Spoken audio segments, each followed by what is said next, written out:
I had to sleep with my sister to prove to my parents that she was obsessed with me. It all started when she would bury her head under my skirt. She kept challenging me to climb an old treehouse, which I finally did, only to realize she could see up my skirt as I climbed. I screamed at her to stop looking, and she acted like I was disgusting for thinking she was looking.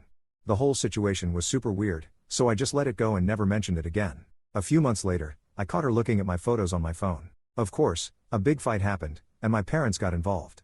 She told them she was trying to delete an ugly photo I had taken. Somehow, my parents saw it as if we were both in the wrong.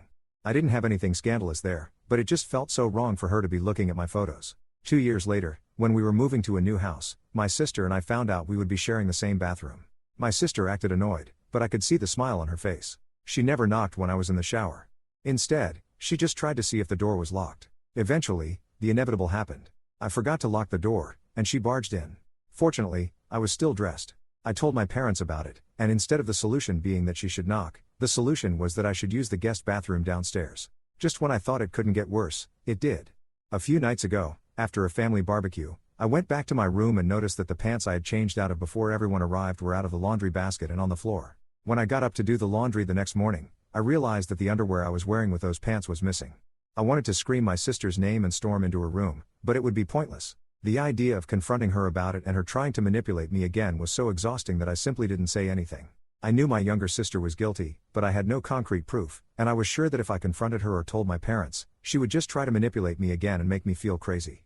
As I suspected, a few days later, I noticed that some of my white and black underwear were missing from my dresser.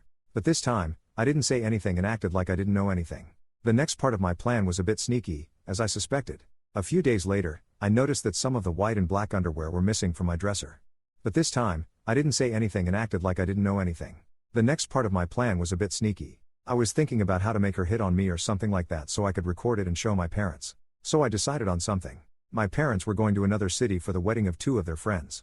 That day would be perfect to put the plan into action.